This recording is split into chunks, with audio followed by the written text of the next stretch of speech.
Huh. Ours has been pretty good here. You know. Well, this one's doing okay right now, but sometimes it'll go on to Fritz and I'll have to jump to the other one. I hope not today. Well, that's a little bit of an expense for reliability, I guess.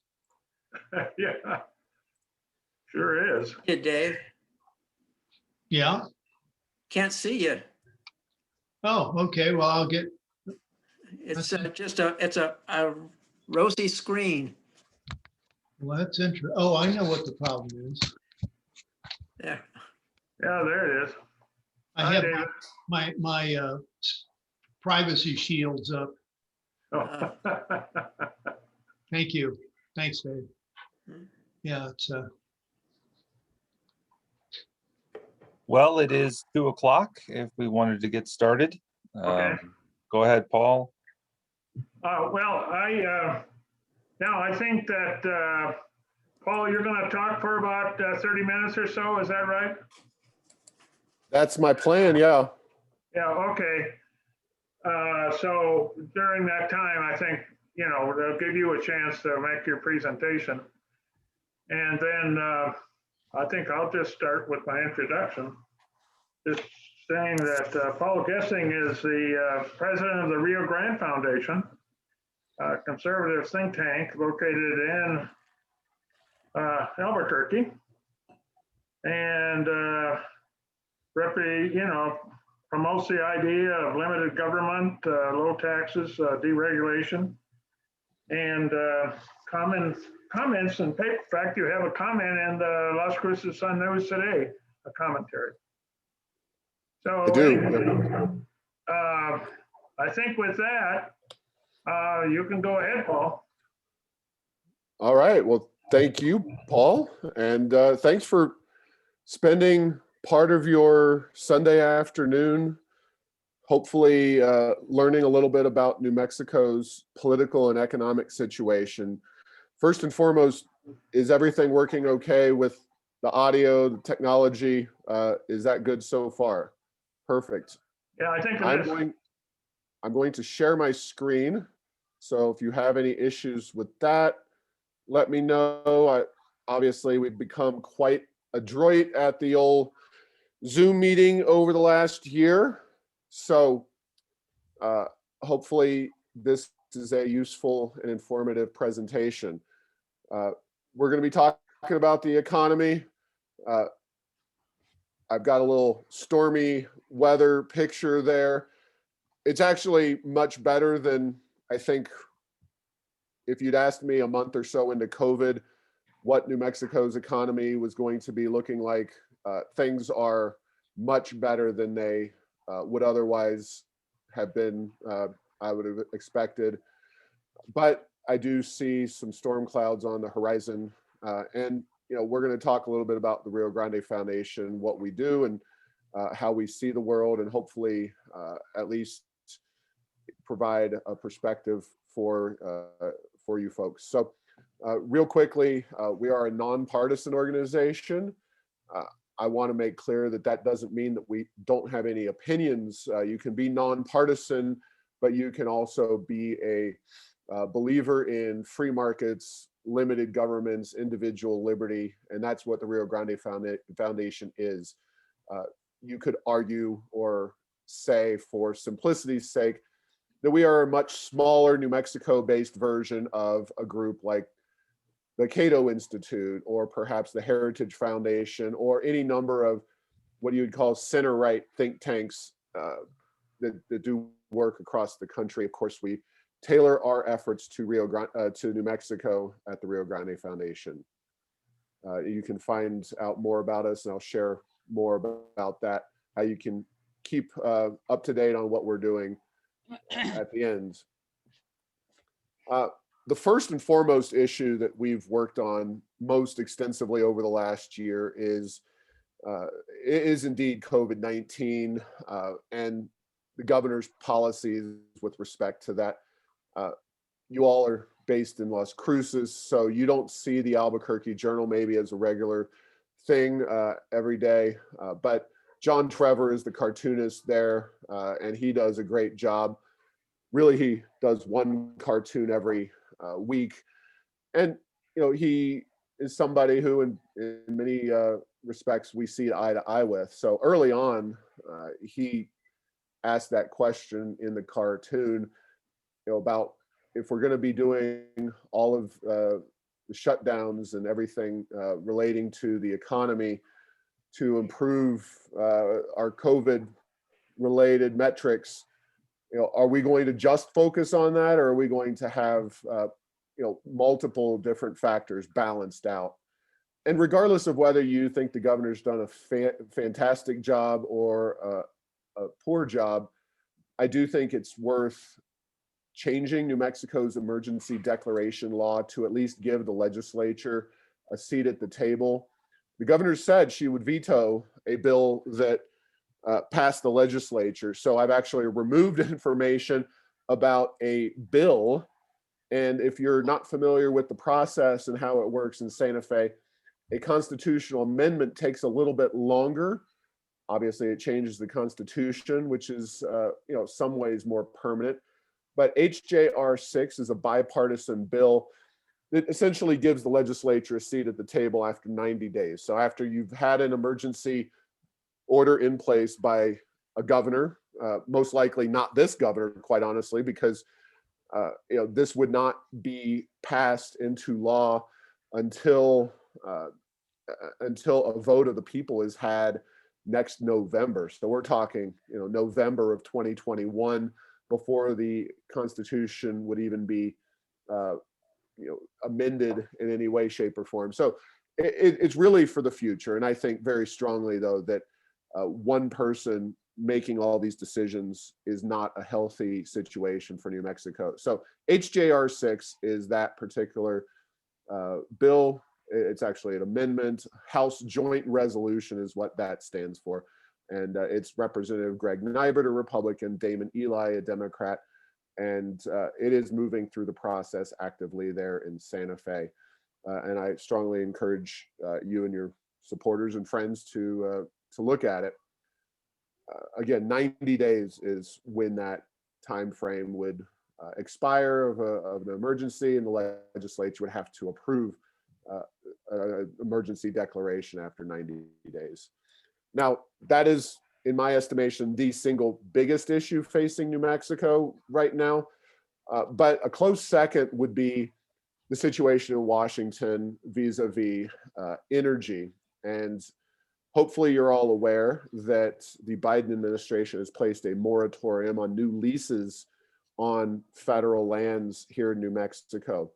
This is uniquely impactful in New Mexico because we're really at the point of the spear, if you will, nationwide in terms of states that have a heavy federal land presence and lands that are managed by the federal government that also produce a lot of energy and that are impacted by this moratorium. And it's, just to be clear, it's not just a moratorium moving forward. And some people say, well, there's leases already signed. Well, leases is a broad term. It could also be an existing lease for which you need some kind of modification. Maybe the geology was a little different than you'd originally anticipated. And that whole process is now just being placed on a hold for the foreseeable future by the Biden administration and its policies. There's court cases, there's all kinds of procedural and legal issues. We don't know if this is going to be a short-term or a long-term moratorium, but New Mexico is very reliant on not just oil and gas, but oil and gas produced on federal lands, as I'll share with you in a second. So the upshot here is that this breaks it down. People often lump oil and gas together. So by volume, just over half of oil produced in New Mexico is on federal lands, 59.4% by volume of natural gas. So about half the oil produced in New Mexico, both by volume and value, and 60% of the natural gas. So the point is that this is a huge issue when you talk about New Mexico's economy. And the state has already made it known that oil rigs are relocating from New Mexico to Texas.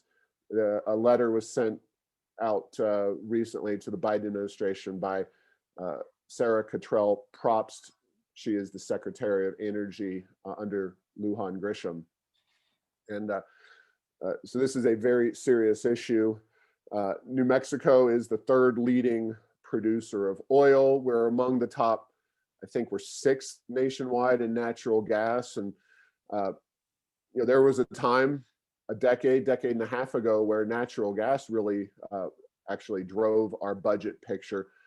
In recent years, it's been more on the oil side. But the point remains is that oil is a major part of New Mexico, anywhere from 40 in a big year. 2019 was a huge year for oil. We were almost 40% of the state budget. And in 2020, production prices were down, and that was closer to 30%. Sorry, can't get there we go. And this is a chart showing how much of the general funds you can attribute to oil and gas. So it's a major part. Unfortunately, this chart does not go beyond the 2019 fiscal year. Fiscal year and calendar years are slightly different. They do this data by fiscal year. So the point is, especially when you talk about New Mexico's budget, oil and gas are huge contributors, huge portion of it. And about half of that, a little more, comes from federal land. So this is an important issue for New Mexico right now. The good news is that, at least in the short term, as the legislature meets, and I mentioned that I was surprised how quickly New Mexico had rebounded. We've seen a lot of different policies, a lot of money coming out of Washington, stimulus bills. We may get another close to $2 trillion out of Washington. That's obviously propped up the economic situation in New Mexico. But already, after a relatively tough 2020 calendar year for the oil and gas industry, when back in April, for a day, it made international headlines, the oil price was below zero for that one day. Things have rebounded dramatically. In fact, the legislature is actually looking at more money than they had expected, $300 million more just from oil and gas alone. And if you've not been to a gas pump recently, you may be surprised. If you have been to a gas pump recently, you're certainly not surprised that you notice that oil prices, both at the barrel and at the pump, are going up over $60 a barrel most recently. Part of that is that recent uptick is because of what happened in Texas recently. A lot of refiners were knocked offline, but the point remains is that New Mexico has seen a significant uptick in oil prices, and to an extent natural gas, also due to the recent situation, but generally just cold weather, and you get a lot of natural gas heating, et cetera. Now, I'm going to end that discussion and say that while this is in many ways a positive, one of, looking at oil and gas economically, you get a lot of pushback about something called the resource curse. And this is just a definition, a textbook definition of what the resource curse is. You have these valuable resources and you wind up with less prosperous economic conditions than you would expect. You actually lag behind other places that don't have that wealth of natural resources. And when we think about this, it's primarily oil and gas, but there can be diamonds or other high value natural resources that have the same conditions associated with them. Now, this is a list just of nations by overall oil production. United States recently moved into the top. We're of course a relatively prosperous nation, but it's really a spotty situation when it comes to nations that are economically prosperous, free market, open democracies, those kinds of things. Russia is definitely not a country that's associated with those good trends. Saudi Arabia, Iraq, then you have China or Canada, and yes, we associate our neighbors to the north with free market and generally open democratic institutions, but China, the UAE, Iran, Kuwait, it's really all over the place. And I would say that not just all over the place, but with a trend, with especially the presence of so many of those Middle Eastern countries, Saudi Arabia most notably, but generally speaking, you would say that a lot of these nations have not used their oil and gas prosperity very effectively. And unfortunately, I would, to a smaller extent, put New Mexico into that general group. But we're going to move into more broad economic terms. And I'm sorry, the chart on the left is kind of small print. This is just a chart of per capita personal income by state in the United States. If you can't see, New Mexico's fourth from the bottom. We are more prosperous on a per capita basis than only Mississippi, West Virginia, Alabama. Those are the three states that we are, more high income than. Connecticut is the first state. District of Columbia, interestingly enough, is actually overall first. Connecticut, Massachusetts, New York, New Jersey, California, Maryland, and I kind of subtracted it down to the more lower level, the more granular level here. We also, not surprisingly, and not unknown to most, we have high levels of poverty. We're generally seen as second in poverty to Mississippi. Other states there, Louisiana, West Virginia, et cetera. Ironically, of course, I wanted to include District of Columbia because they have, of course, very high income levels, but also extreme poverty. And then, the causes. This is what the Rio Grande Foundation really works on. What's really going on in New Mexico and the country as a whole. This is a report, and I'll get into it a little more in the next few slides. This is the cover of the report, and they look at economic freedom. It's a Canadian think tank called the Fraser Institute. They're aligned with us philosophically. They're free market think tank. You hear free market type folks like myself and others talk a lot about economic freedom and what that means. Basically, it means that you have low, reasonable taxes and government spending.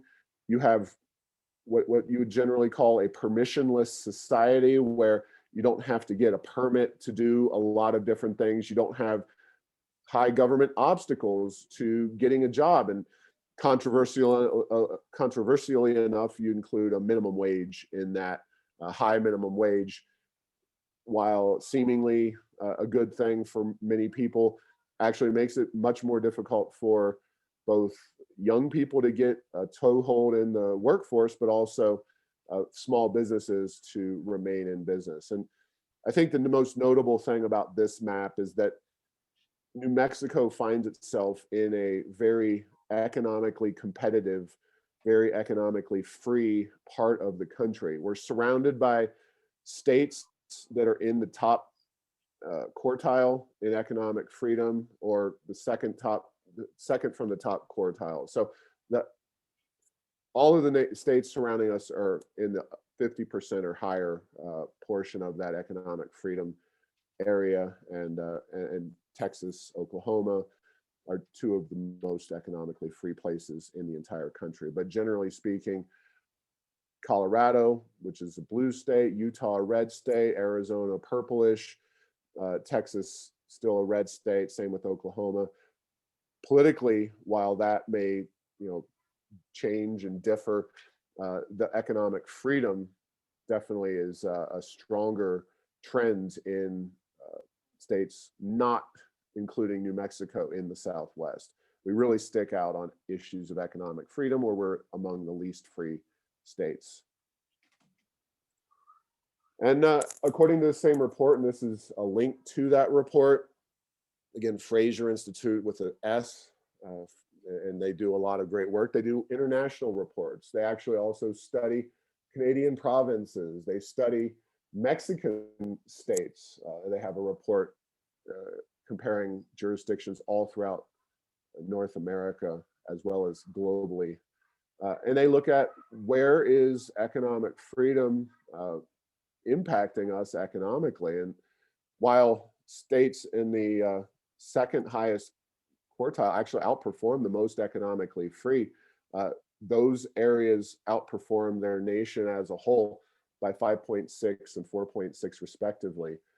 The third quartile is somewhat lower than the average, but where you really see the biggest impact of all is when you lag your states, your peers on economic freedom. That's where you wind up with higher poverty. And it's not a surprise to me, but I think it's worth showing this data because lower economic freedom does have real world impacts on people's pocketbooks. And the reasons why, well, if you look at taxes as a percent of income, this is from the Federation of Tax Administrators. We have relatively high taxes compared to our neighbors, close to double what you see in a state like Texas, just nearby, next door. You have a lot of government spending in New Mexico, usgovernmentspending.com. And I'm happy to share this presentation with you all or email it to somebody who can share it with your entire group. So we're at 23.9% state and local government spending. That's huge compared to some of the lower end states in our region. And it's not surprising, again, to me, we lead the nation in Medicaid enrollment. 43% of our population is on Medicaid, which is a joint federal state program for health benefits for low income and needy people, which is an indicator. And the Albuquerque Journal had a very nice editorial talking about how this is a sign that New Mexico needs to do more to develop its economy, get more people out of those impoverished areas and just get more people out of poverty in our state. And then Voices for Children's Kids Count Report. And this report is a pretty good report. Rio Grande Foundation is almost always on the other side of issues, policy issues from Voices for Children, but there's no question that New Mexico children face very serious issues, and their report always finds us right at the very bottom. In 2020, it was 50th, and specifically, you're looking at poverty issues, lacking secure employment, teens not in school, not working, and then proficiency issues. So it doesn't surprise me that we're at high levels of poverty based on our relative lack of economic freedom, despite the oil and gas largesse that we have in our state, or arguably even because of that largesse. And then you look at the last decade, and people vote with their feet. Now, this has changed rather dramatically thanks to COVID-19 this year. This data precedes that. It's for the decade from 2010 to 2019. But we significantly lagged our region. People have been moving for economic freedom in the United States. It's one of the beauties of our system, our federalist system, where people can migrate freely throughout the entire country.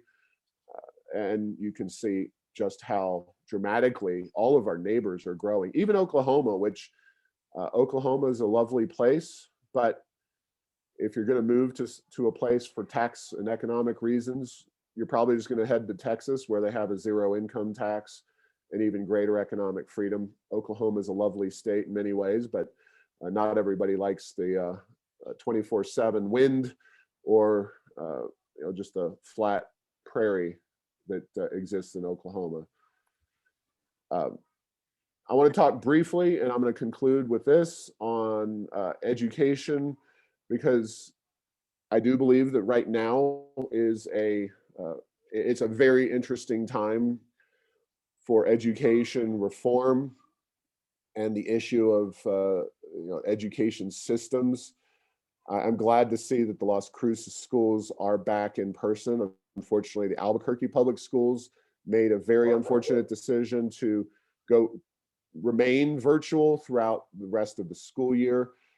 My children, quite frankly, my family, we had our kids in traditional public schools up until last year, in the end of the year, although they kind of missed a few months there. We tried to do the best we could, as did so many families, but they went virtual, as most school districts did in New Mexico at APS. And that's not to say that every district around the country did the same. There's a lot of districts that have been in person through much of the year, but you're seeing a lot of pressure, a lot of discussion right now about reforms and frustration with the education system. This chart simply shows per pupil funding according to the US Census Bureau. People in the system often say, funding is the main issue. It's the reason New Mexico doesn't do as well as its neighbors. And I would just say that that is not necessarily an accurate statement. You can complain about the way the Census Bureau measures the data. I don't think we're really at 9,582, but they do very specifically, and they do a good job of comparing state to state, even if their overall number may be, I think, a little lower than what we really spend. But that's a separate discussion for a separate day. What we don't have much in New Mexico is school choice. And this is an issue that's really, I think, taken off nationally, as there's been increasing frustration among parents and families about the school system itself. Real quickly, I'll describe an education savings account. If you took that in New Mexico, this is the most kind of, you could call it progressive or most thorough form of school choice. It would basically take what's called the SEG, the Student Equivalency Guarantee, which is guaranteed by the state. There's certain variations if you're gifted or special needs and poverty, et cetera. This would basically take a significant percentage of education funding and distribute it based on to the families themselves and allow them to choose the education option that makes the most sense for them. That's a relatively new kind of school choice educational program. Only a handful of states have what's called an education savings account. A voucher, those have been around for a long time, but they've been tremendously challenging to get done. Gary Johnson, way back in the day here in New Mexico, tried vouchers, basically vouchers, a lot like a food stamp for groceries, except it's taxpayer dollars that are in the system that then you provide X number of dollars for students and their families to choose the education model that works for them. It's nuanced, but it's somewhat different from an education savings account.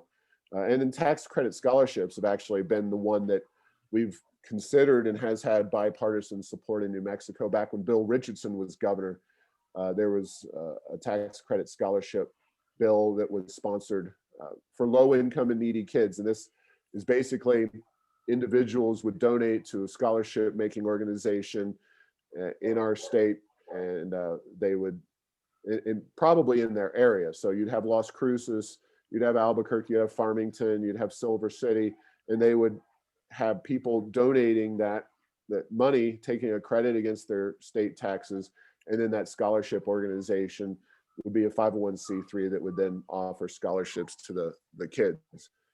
And just again, back to the COVID issue, we are among the least open states in the entire country when it comes to education. This is, I'd never heard of them before. I actually found this data from the New York Times. The New York Times, which politically, tends to be kind of on the left, has done some great reporting on school reopening and editorially has been pushing for schools to reopen. But this Burbio, B-U-R-B-I-O, and I can send you this data. It's available on a website. It's also available on errorsoфenchantment.com, our blog.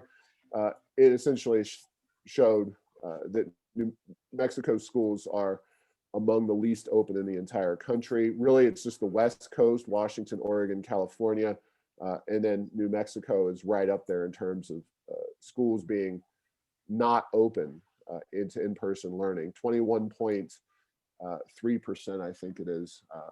There's something covering it on my screen, but you can see that Arizona, Utah, Colorado, Oklahoma, and Texas are all much, much more open in terms of in-person learning for their students. And this is, like I said, it's not political. Well, it is political, but it's not a hard, partisan issue. People across partisan lines have definitely been calling for students to get back into the classroom. European schools in particular have been generally open, much more open throughout the entire COVID-19 situation. And the broad scientific consensus is that schools are not spreader sites for the virus, et cetera. And, we're already, my point with showing all of those slides is that we're already at 50th in terms of our well-being. This was obviously before COVID, and I suspect that we saw even further declines during the last year. So that's one. But also, you talk to businesses, you talk to people trying to bring businesses to New Mexico, and the schools and the lack of educational attainment and performance are really some of the issues that you hear back from those folks on. So the education issue is not just something that we need to be concerned about for our students and our young people and children, but also for developing our economy. And finally, how do you get involved? Well, Rio Grande Foundation is very involved in the legislative session. We've testified on a number of bills. We've been very engaged in the process.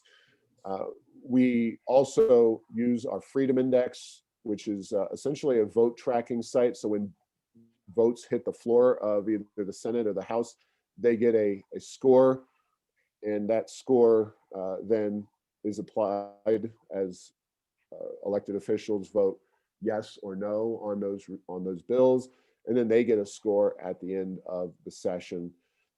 None of these folks, unfortunately, are from Las Cruces. This is Greg Schmiedes, who just became a freshman senator, although the data from last year, he was in the House. Larry Scott's from Hobbs, and Cedillo Lopez is a state senator from Albuquerque. And you see how they achieve wide differences in scores. And finally, we have a podcast called Tipping Point New Mexico. It's 2 shows a week.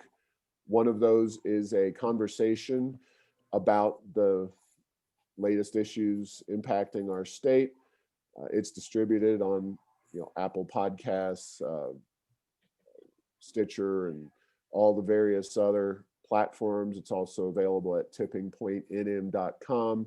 All our particular information is available, including a cell phone number that actually gets to me directly, riograndefoundation.org. You can find our Freedom Index there, and you can follow us at Rio Grande FNDN on Twitter, and we're very active on social media, including Facebook and Twitter as well, in which we are constantly publishing what we think is relevant information about New Mexico's economy, the political forces acting upon it, and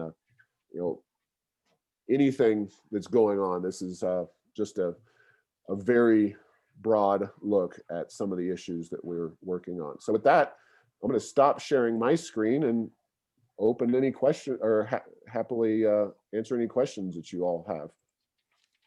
Yes, now turn off make sure you're not mute any longer. And anybody got a comment or a question for Paul? Yeah, go ahead, John. Yeah, I do. Actually, I agree with the limited government model for people. Would appreciate actually a couple of things. I'm open to evidence about the relationship of the so-called market economy freedoms and the amount of money that people actually make. I kind of look at oftentimes cause and effect relationships in a different way. If you think that A causes B, you might actually confuse that with B causes A. That means that I would need some evidence that economic freedom causes poverty rather than poverty causing economic freedom. So I would appreciate the foundation actually doing studies and working towards increasing the economic effectiveness of this state in place of being a sort of stooge for the oil and gas industries. The oil and gas industries don't need help. They are ingrained in our society and achieve sufficient monies to make everybody happy associated with that. What we need in this state is an economic system that does not depend on natural resources. And if the foundation actually believed in market principles, they'd be working to establish markets in which and production facilities that do not depend on natural and gas and oil, but would employ people in more productive settings. I think I'll stop with that. Well, I don't disagree with the broad tenor of your remarks. We do see ultimately the oil and gas industry as having both pluses and minuses for the state economy. And the dependence on that revenue does, I think, offer a political cushion, if you will, for the political classes, that they can generate large quantities of government financial resources without doing anything, enacting public policies that actually require, discipline and are attractive to outside investments. Our view, and while we're certainly not stooges for the industry, and no industry are we a stooge for, our preference is to enact political or get political leadership that will take the difficult steps of enacting policies that diversify our economy. Even if today in this session, we suddenly at the Rio Grande Foundation got a legislature that was inclined completely towards diversifying our economy and really making New Mexico a competitive part of the American Southwest, it would still take time for kind of businesses to take notice, for businesses to relocate, for those jobs to come here. And I would just also note that even if you factor that in on a purely economic side of things, you have to have a workforce that is capable and ready to think creatively, have the skills necessary to fill those jobs. And if you talk to, again, any employer, especially employers that are doing business here in New Mexico, they will say that the preparedness of our workforce is sorely lacking. So, and it takes time to get, a workforce that is effective and well trained and all those kinds of things. So I totally appreciate that comment. We're not in the business of saying how New Mexico, should push an industry to the side. We're just simply saying that we need to consider ways to be better, especially in the event that oil and gas becomes, less relevant. If we move towards electric vehicles, if we move towards wind and solar or some other energy production, and that leaves New Mexico in a difficult economic position. So, I appreciate that comment. Thank you. Anyway, Well, David Steele had a comment or question. Oh, you got your mute on. Sorry. Paul, I don't know how familiar you are with Unitarian Universalists, but we tend to be a left of center religious organization. So I thank you for being here today. I think that your presentation was very well organized and very cogent. And I have to admit that I could not agree with you less. Okay. And for all of the cheerleading that you did for our neighbors to the east, the state of Texas, I think what economic freedom got the citizens of the state of Texas just this last week or 10 days ago shows what the downside of totally free markets and the absence of common sense and sane regulation puts people at risk for. And so I just wanted to to point that out, and I'd be curious to see how you read the recent events in Texas with the bad weather event and the impact that it's had on that state and its people. Yeah. Well, so first and foremost, I'm not coming in here not knowing what Unitarian Universalists are generally about.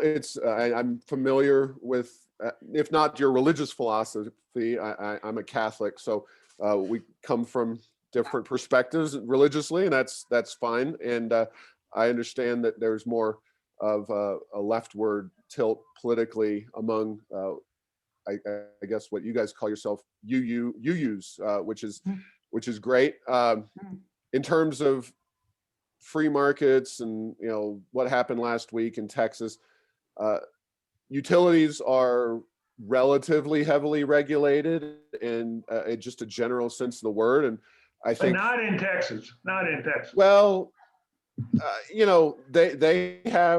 they've also adopted a fair number of winds, and they've got a lot of wind production there, and that certainly went out. It's regulated differently from New Mexico. New Mexico, if you're not aware, is a government-sponsored monopoly state. So in my area of the state, that means PNM. I believe down in in Las Cruces, it's El Paso Electric and Excel Energy. And we've had our own problems, maybe not where you all live, but I can remember, gosh, it's almost been 10 years when we had a cold snap. In Albuquerque, it meant 0-degree weather for a couple of days. In Las Cruces, it wasn't quite that bad, but a lot of people lost electrical or natural gas pressure. So they were unable to heat their houses. And I would just say that while what obviously happened in Texas was very unfortunate, I don't think you can simply blame free market forces. There's obviously some government regulation at play as well. And very little government regulation and very few incentives on the part of the free marketeers there who run those industries to weatherize their operations and to try to prevent a massive, I mean, that affected millions and millions and millions of people. People lost their lives Yeah, I agree. No system is perfect, and I'd be glad to share with you the horrors of communism and socialism in countries like Cuba and the Soviet Union. So while no system is perfect, it's all relating to the fallibility of humans. I'll put free market capitalism up against any system that's ever been tried by man. So yeah. But I would argue very strongly, Paul, a mixed system of capitalism and social system is very common around the world. I wouldn't go towards Cuba or Soviet Union. That's not where we want to go. We don't want to go to Venezuela. We wouldn't want to do that. But mixed systems, Northern European has mixed systems and they work very well. People have access to free education, but they're very capitalistic at the same time. And so that's what I would promote is a mixed system. Now you can go too far one way and too far the other way. That's true. But a mixed system of capitalism and socialism, I think is the right way to go. And, well, the United States has a mixed system as well, and it's just a different mix. As contrast to Northern Europe. Well, actually, if you go and look at the Fraser Institute's report on economic freedom around the world, I believe Denmark outperforms us in economic freedom. And when you talk about international, you're getting into a lot of different factors that are not included. I'm sorry I didn't prepare for all those details, but I can speak cogently about their index because free trade is not really an issue when you're talking about state to state. We have the Commerce Clause, and you can't have tariffs on Texas-based products and vice versa for New Mexico. But free trade is a major factor where European countries tend to supersede us. Also, currency and the idea of fiscal stability. Those countries tend to not have the rampant government intervention in the currency printing and interest rates and those kinds of issues. They do a better job of kind of not running massive fiscal deficits, et cetera, like we have. And both parties are to blame for that. And that's really just an issue. So I would just say that before you there are certain aspects. Certainly they have safety net welfare programs, but also a lot of those Northern Europeans have a lot more educational freedom. They don't have a government-owned, managed education system like we do. So all I'm saying is not that a mixed system isn't going to work. It's what we have. It's what they have. It's a different mix, and they're actually in many ways more economically free across international boundaries than the United States is. Well, I just follow up on that. I spent a fair amount of time in Denmark and also Finland and Sweden. And Denmark, they really got this whole thing all worked out. They have universal health care. They have, if you qualify, you can go to higher education. And, I spent time there and they don't have any homeless people in the street. I think all those kind of things are pretty good. And I don't mind David Rice, you had a comment or a question. Oh, David. Unmute. I got you. Sorry. This is David. Question around schooling, for example. Paul, you mentioned the cost or the educational cost per capita for public schooling. Do you have a comparable figure for private schooling in various areas of New Mexico? That's an excellent question. No, I really honestly don't. You would have, sorry. You mentioned, I think you're implied your own children might be in private schools. Well, we were in traditional public schools here in Albuquerque up until the beginning of this school year. So last fall, then they went to homeschool. Now we're exploring our options because we've really, quite frankly, lost faith in Albuquerque public schools in their unwillingness to get kids back in the classroom. I can say this, we have priced various private options, and it depends. We're not looking seriously. You're familiar maybe with Albuquerque Academy, which is in excess of $20,000 a year. You have Bosque, which I know I'm talking about schools up here because I quite frankly don't know the private schools in Las Cruces. But you also have other schools, well-respected, privately operated schools like Hope Christian, which is along the lines of $7,000 or $8,000 a year. So when it comes to how much they actually spend per pupil, I would say that there are some private schools that spend or cost at least more than the traditional public schools, and there are others that spend somewhat less than the public schools do here in Albuquerque. And by the way, I use the census data advisedly because I don't consider that it's the best we have for interstate comparisons. But we have taken, if you go online and you take, for example, Albuquerque Public Schools annual budget, and you divide it by the number of students, you get on the order of $16,000 to $17,000 per student per year overall. That's simple division, and we've done that as well. I'd have to find a similar number for Las Cruces. I'm confident it's much less than APS, but it's probably above that $10,000 mark or so. Okay, well, thank you. Yeah. Jane, Is there a did you further have- question that you have on that, or what? Well, my second question was totally different, so I'll defer to somebody else who has their own question. Jane, do you want a question? Yeah. Paul, you mentioned the fact that in New Mexico, we spend about the same amount per pupil as Texas and get worse results. But there are many other factors that enter into what is an adequate amount. For instance, the fact that our poverty rate among children is so high, and the healthcare, the lack of food, the lack of healthcare for people who are living in poverty creates barriers. Hi, Bonnie. John, can you mute yourself? So these things create impediments to begin with when kids get into school. Finland, which is one of the countries that knocks the top out of the international assessment test for educational progress, started 50 years ago with being nearly bankrupt. And they decided to do two things, invest in two things. One was good health care for everybody, and the other was great education for everybody.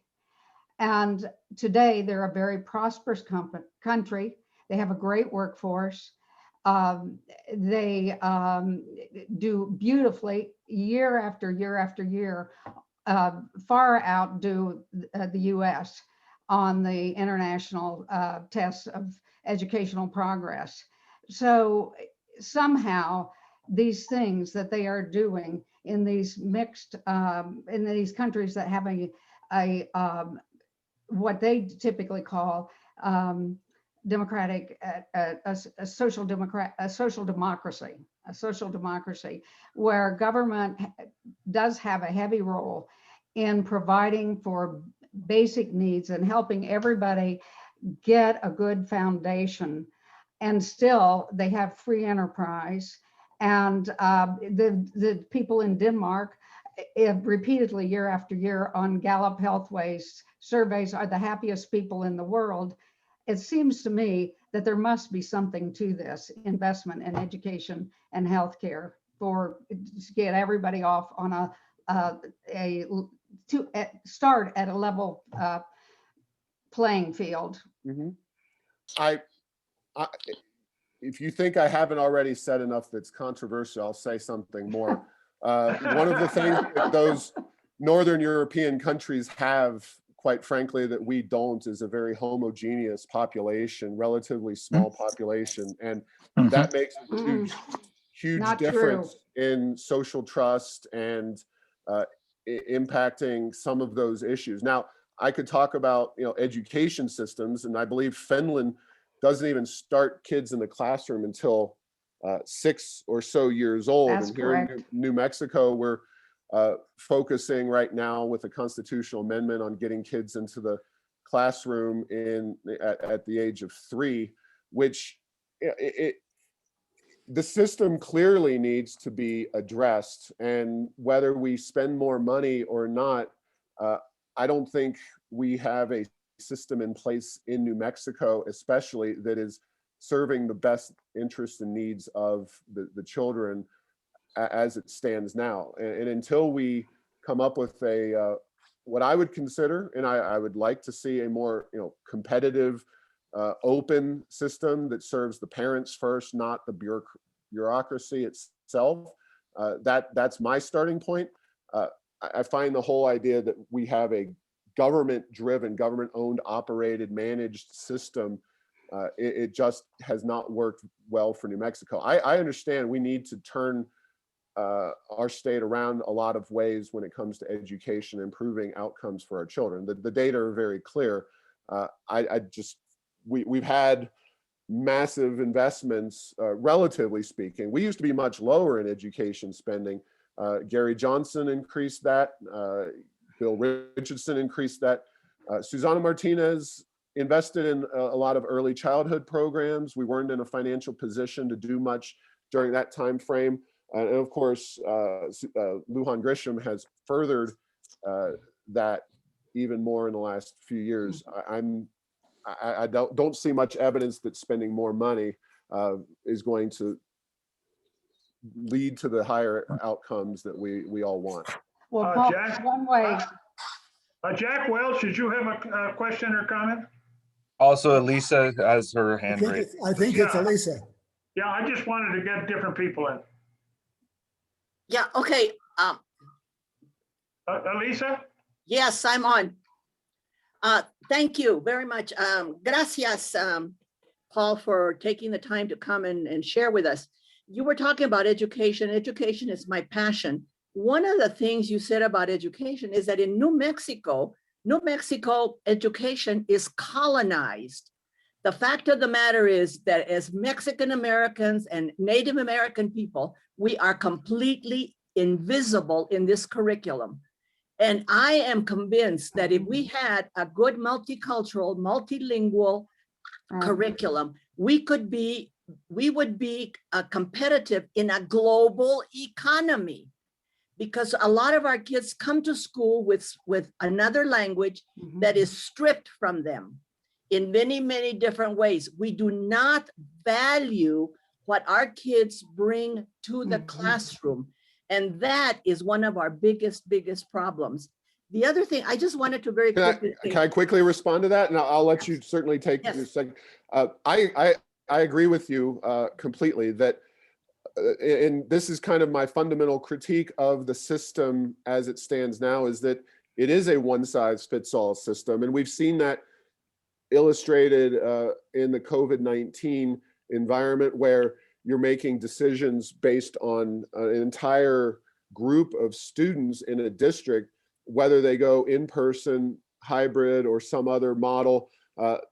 I think as a starting point, if we allowed people to choose, both teachers and parents, in person or virtual or some other model, that we might have the flexibility to actually achieve that. Now, I understand what you're saying about the cultural issues and the ability to have more teaching relevant to different cultures.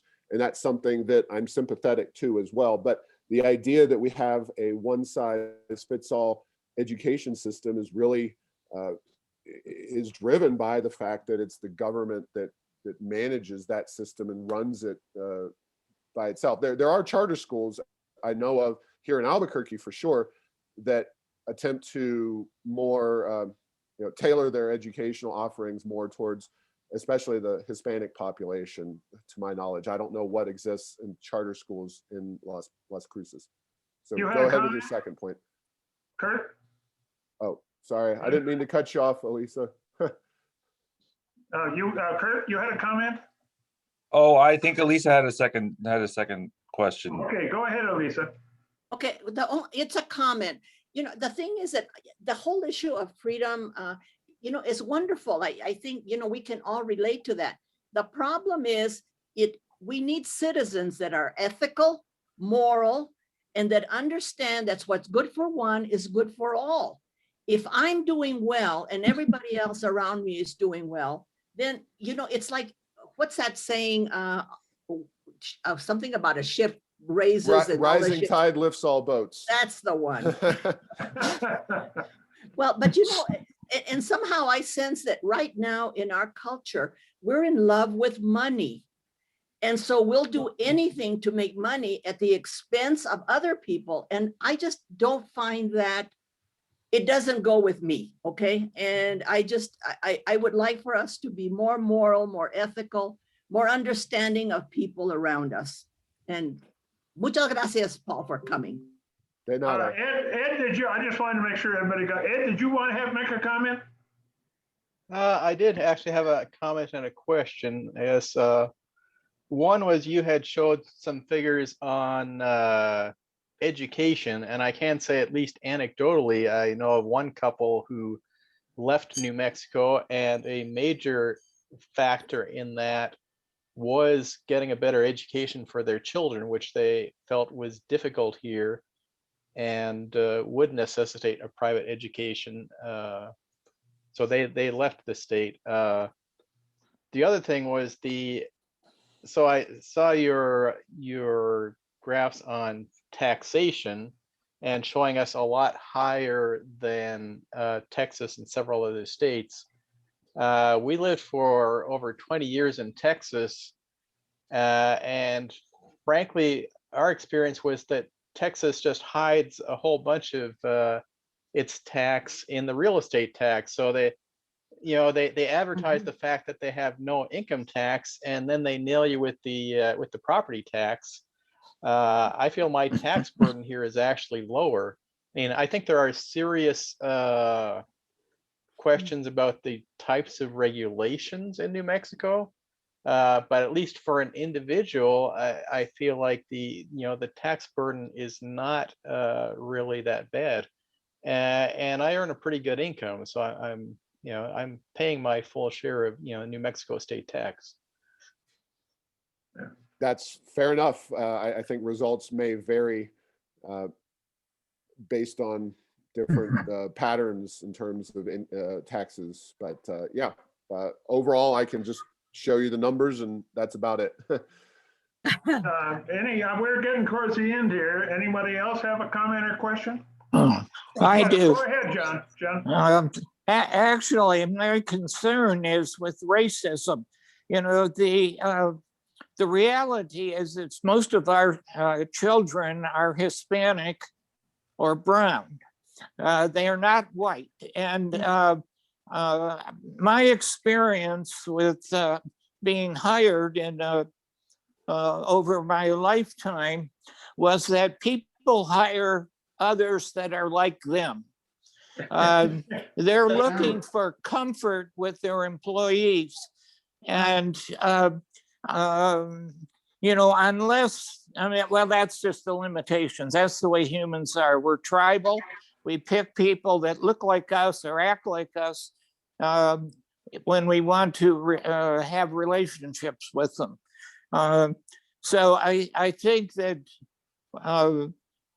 it would be important for the Hispanic community to actually get paid a living wage instead of having to kind of scrape around. And the fact that a $15 minimum wage is not possible in this country really disturbs me, and leads me to search for other alternatives.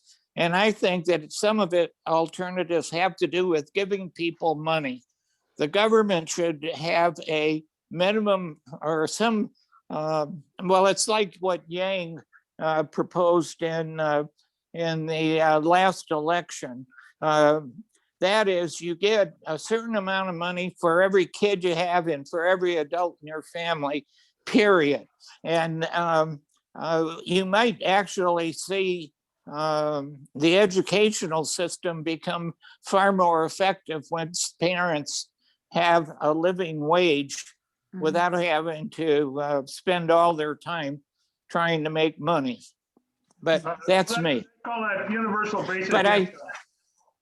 I want to apologize for calling for my comment about the foundation and its relationship with the oil and gas industries. But I think you would do the state a whole lot better being concerned with economic development outside of the oil and gas industries.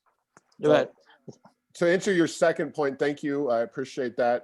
And I agree with you in the sense that actually most of what we do on a regular basis does not directly revolve around the oil and gas industry. However, it is always a big issue for policymakers, both nationwide, of course, and at the state level, because such a big chunk of our revenue does come from that industry. I would say that if you considered the Rio Grande Foundation's mission statement in real terms, it would be economic diversification for New Mexico and its economy. I didn't even mention, but I joke that New Mexico's economy is a two-legged stool. Now, you won't find many two-legged stools around because they tend to fall over, but really New Mexico's economy involves oil and gas in the federal government, and that is a major factor in New Mexico as well. Now, to take your first comment, I can't go into a dissertation about universal basic income and whatnot. I believe Mr. Yang and the proponents of that, and there has been a fair amount of libertarian, Milton Friedman type, he's a political hero of mine, I'll just say that up front, support for the concept of a universal basic income. I'm concerned about the political transition because I think you wind up with a double layered welfare state where you're not only getting the universal basic income, but you're also getting other welfare programs on top of that, or UBI on top of that. It could be adjusted. Yeah, and just, I know you guys are trying to wrap up, but I'll just say, in real time, we are almost seeing a bit of a development of what could be described as a universal basic income with the various stimulus packages that have come out of the COVID-19 response, especially if we get a $1.9 trillion new stimulus on top of everything. There's literally been, just without much discussion or debate, an imposition of something resembling a UBI on top of the existing welfare programs that already existed. So anyway, I'll leave it there. And if you guys want to chat a little bit more, that's fine. We need to wrap up. I'll talk about the next. Did you want to have a comment, Jack? Yes. When this discussion is over, I would like to make a personal announcement, because in Joys and Sorrow it was announced my wife is in the hospital in Albuquerque, and I wanted to give just a little more information for those who know her.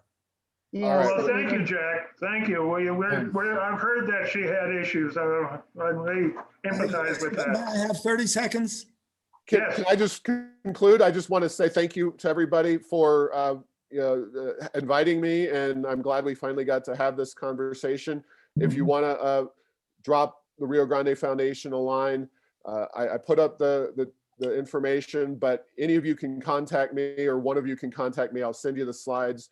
Feel free to drop me a line or check out our information. So thank you very much for spending time with us today. Anyway, I wanted to, yes, thank you. All right. And I just want to, for next week, we'll have an economist talk about, Jim Peach is going to talk about the Regents professor, the future of the New Mexico economy in light of the residual impact of the COVID-19 pandemic. And I think that'll be a very interesting discussion as to where we need to go. That we hit on this a little bit today, how we diversify our economy, and it's changing a lot. Malls are going out of existence. People are going to work from home a lot more than they have before. What is the future of our economy, and especially in New Mexico? what are our assets and what should we be doing? And so maybe this is an opportunity for us to truly look at new opportunities that we haven't considered before. So I think it'll be a great discussion. So now are we going to hear from Jack? Yes, first of all, if you want more information from my short announcement so that I don't have to repeat everything over and over, Hale Humer or Kathy Carver will give you more details if you're interested. But last Tuesday morning, Gail had a ruptured aneurysm, which is a very life-threatening event. And she was airlifted to Albuquerque and stabilized. The doctors feel if you survive the first 24 hours, your outcome is likely to be okay. So she was put on medications that lowered her blood pressure extremely low. And I'm happy to say today she was discharged. However, the reason they discharged her is her daughter and granddaughter, who are nurses, have an apartment up there, and they all kinds of medications and instructions, and know that a person will do better in a home environment than in a hospital room. And Oh, terrific. I think that's correct. Wonderful. of course, the people there want her near the hospital. She has a schedule to go back there next Thursday for more evaluation. But the plan is that this wound, which we call a wound, the doctors call it a dissection. It's where her aorta actually split from the short down to her pelvis. And that wound will eventually heal. When it does, they will then do the procedure of putting in a stent. And that's not an innocuous event either, but at least it'll be better. As I said, that if you want to talk to Hale Huber or Kathy Carver, and I keep them updated daily on what's happening. Okay. Thank you. Very good. Thanks, Jack.